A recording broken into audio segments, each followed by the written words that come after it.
अस्सलाम वालेकुम, welcome to our YouTube channel.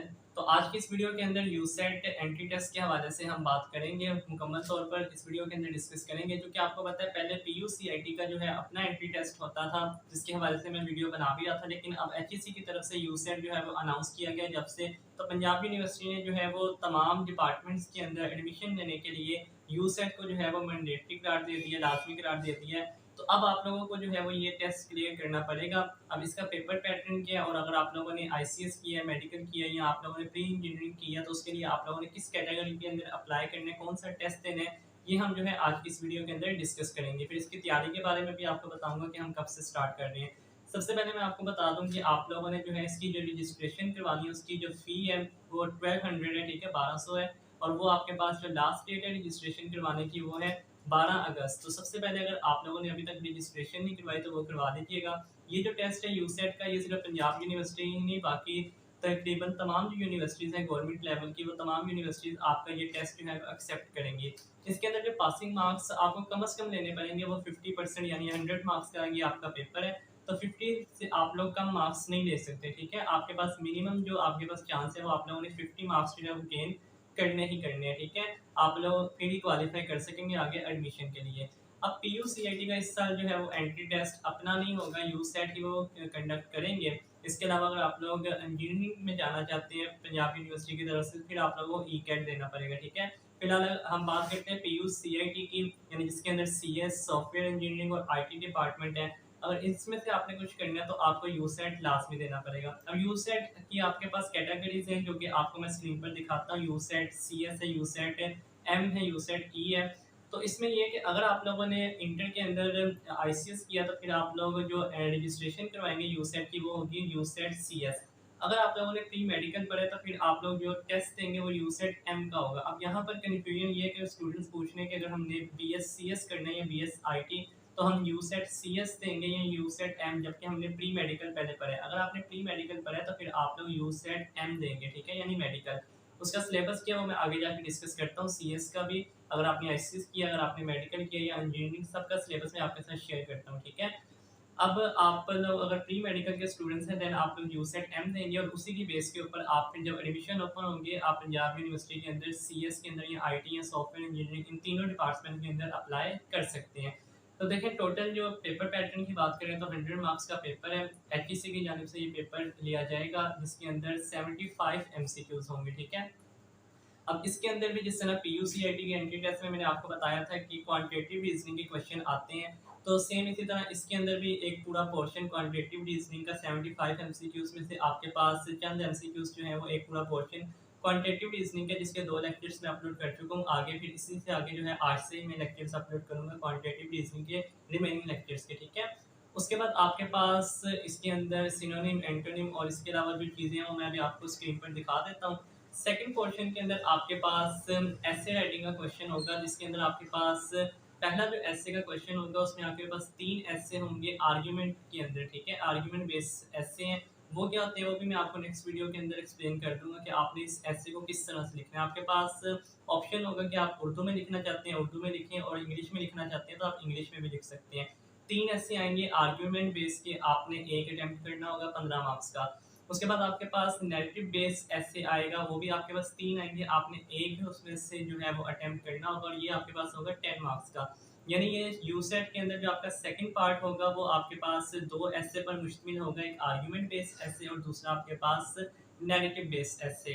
अब ये दोनों, एक 15 मार्क्स का और एक आपके पास 10 मार्क्स का, तो इसमें से आपने जो है वो 3-3 आएंगे, आपने एक-एक जो है वो सिलेक्ट करना होगा। तो 25 मार्क्स के आपके यहाँ से होंगे, वो मैं आपको नेक्स्ट वीडियो के अंदर एक्सप्लेन करूँगा कि ये किस तरह के ऐसे होते हैं आर्गुमेंट बेस्ड और नैरेटिव बेस्ड। तो ये तो बड़ा सिंपल है, आप उर्दू में भी लिख सकते हैं इंग्लिश में भी, तो ये आपको नेक्स्ट वीडियो के अंदर बता दूंगा। बाकी 75 मार्क्स जो हैं वो एमसीक्यूज़ के होंगे, उसमें क्वांटिटेटिव रीजनिंग, और इसके अलावा आपके पास अगर आपने यूसेट सीएस दे रहे हैं, यानी आपने आईसीएस पढ़ा हुआ है, मैथ्स और कंप्यूटर और फिजिक्स, तो उसमें आपके पास एक पोर्शन एमसीक्यूज़ का मैथ का होगा, एक पोर्शन आपके पास फिजिक्स का और एक कंप्यूटर का।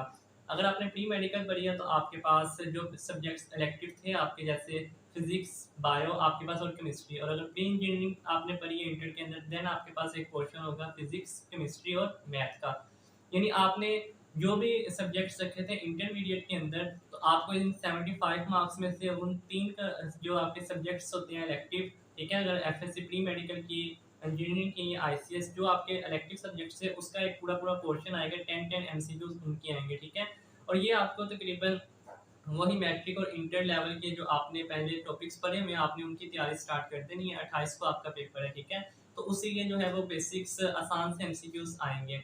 उसके अलावा क्वांटिटेटिव रीजनिंग वगैरह के अंदर चूँकि ज़्यादातर मैथ आ जाता है, तो इसमें एफएससी प्री मेडिकल स्टूडेंट्स जो हैं वो परेशान होते हैं कि उन्होंने इंटर के अंदर मैथमेटिक्स नहीं पढ़ा। तो ये आपके पास इंटर लेवल के एमसीक्यूज़ नहीं होंगे, ये बड़े सिंपल होते हैं। 2 लेक्चर्स मैंने अपलोड किए थे, आपने देखे होंगे कि बड़े सिंपल हैं, ठीक है? बाकी भी मैं कर दूँगा। तो ये जो क्वांटिटेटिव रीजनिंग इसके अंदर सीक्वेंस सीरीज वगैरह बाकी रेशियो प्रोपोर्शन यही चीज़ें आ जाती हैं, बड़े सिंपल से एमसीक्यूज होते हैं। तो इसकी भी आप लोग एक हफ्ते के अंदर कम से कम आराम से तैयारी करके जो है आप लोग तैयारी कर सकते हैं। ये 8 क्लास 9th और 10th के अंदर जो आपने मैथमेटिक्स पढ़ी है उसी में से आपको एमसीक्यूज बनेंगे, ठीक है? तो अब इसका सिलेबस देख लेते हैं और फिर उसके बाद पेपर पैटर्न मैंने आपको जी, तो ये आपके पास यूसेट पेपर पैटर्न मैंने आपको पहले ही बता दिया। अब हम बात करते हैं सिलेबस की, ठीक है? तो अगर तो इसका पहला पेपर पैटर्न अगर देखें तो ये 2 पार्ट्स के अंदर मुश्तमिल है, ठीक है? यूसेट का जो आपके पास टेस्ट है, पार्ट 1 में आपके पास 75 एमसीक्यूज़ आएँगे, 100 मिनट आपको मिलेंगे, 20 एमसीक्यूज़ वर्बल रीजनिंग के, 25 एमसीक्यूज़ क्वांटिटेटिव रीजनिंग के, जो कि मैं आपको करवा रहा हूँ इसी चैनल के ऊपर। उसके बाद सब्जेक्ट नॉलेज के 30 एमसीक्यूज़, मतलब अगर आपने आईसीएस किया तो आपके पास 3 इलेक्टिव सब्जेक्ट्स से कंप्यूटर, मैथ और फिज़िक्स, तो 10-10 एमसीक्यूज़ उन तीनों सब्जेक्ट्स के आएँगे। अगर मेडिकल किया है तो फिर आपके पास फिज़िक्स, बायो और केमिस्ट्री के आएँगे। प्री इंजीनियरिंग किया तो 3 सब्जेक्ट्स जो थे आपके 10 एमसीक्यूज़ उनके आएँगे, जो कि केमिस्ट्री, मैथ और फिज़िक्स, ठीक है? अब पार्ट 2 में आपको 40 मिनट दिए जाएँगे और 25 मार्क्स का ये आपके पास पार्ट 2 होगा। पार्ट 1 75 मार्क्स का जो कि एमसीक्यूज़ में होगा, और ये पार्ट 2 आपके पास ऐसे राइटिंग स्किल्स का आपके पास टॉपिक है, ठीक है? उसमें आपके पास 2 ऐसे आएँगे, एक आपके पास आर्गुमेंट बेस्ड और दूसरा आपके पास नैरेटिव बेस्ड ऐसे होगा। आर्गुमेंट बेस भी आपको 3 आएँगे, आपने 1 करना होगा, नैरेटिव बेस पे 3 आएँगे, 1 करना होगा। नेक्स्ट वीडियो में मैं आपको बता दूँगा ये आपने किस तरह से एसेस अटेम्प्ट करने हैं, ठीक है? आप इंग्लिश, उर्दू दोनों में लिख सकते हैं। तो अगर तो आपने प्री इंजीनियरिंग किया तो आप यूसेट ई में अप्लाई करेंगे, तो उसमें आपके पास वर्बल रीजनिंग के 20 एमसीक्यूज़ है, जिसमें ये आपके पास एनालॉजी 5, सिनोनिम, एंटोनिम के 4 आएँगे, सेंटेंस कंप्लीशन के 6 और कंप्रीहेंशन के 5, क्वांटिटेटिव रीजनिंग के 25 हैं, जिसमें फर्दर ये मज़ीद टॉपिक्स हैं जो कि मैं आपको पहले ही बता चुका हूँ अपने जब मैं तैयारी करवा रहा था। उसके बाद ये फ़िज़िक्स, केमिस्ट्री और मैथ के 10-10 एमसीक्यूज़, क्योंकि ये आपने इंटरमीडिएट में जो कि इंजीनियरिंग की थी तो ये 3 सब्जेक्ट्स थे। अगर आप लोग एफएससी प्री मेडिकल किया तो आपके पास जो सब्जेक्ट्स थे मैथ की जगह आपके पास यहाँ बायो आ जाएगा, ठीक है? आईसीएस किया तो कंप्यूटर आ जाएगा, ठीक है, केमिस्ट्री की जगह। पार्ट 2 में आपके पास 25 टोटल मार्क्स होंगे, ऐसे राइटिंग, आर्ग्यूमेंट बेस और नैरेटिव बेस एसेस होंगे, ठीक है? तो इसको आप लोग अप्लाई करें। अप्लाई करने की लास्ट डेट 12 है, ठीक है? उसमें आपके पास 1200 का आपके पास चलान होगा। 1200 आपने एचईसी की वेबसाइट पर जाना है, वहाँ आपने ऑनलाइन ही अप्लाई करने हैं, और एचपीएल के अंदर आप 1200 फ़ी डिपॉजिट करवाने के बाद उस चलान का जो है वो आप लोग स्क्रीन कैमरा से उसकी तस्वीर बनाएं, और उसको आप लोग क्या कर सकते हैं, उनके ऑनलाइन उसको सबमिट करवा देंगे, ठीक है? फिर 28 को आपका पेपर टेस्ट लिया जाएगा, और उसके अंदर टेस्ट की तैयारी इंशाल्लाह हम कल से मैं आपको करवाना स्टार्ट करवा दूँगा। तो आप लोग का कोई क्वेश्चन हो आप लोग पूछ लीजिएगा। हेल्पिंग मटेरियल और सैम्पल पेपर्स वगैरह भी आपके साथ शेयर करूँगा। आपसे मिलेंगे नेक्स्ट वीडियो के अंदर। अपना ख्याल रखिएगा। अल्लाह हाफ़िज़।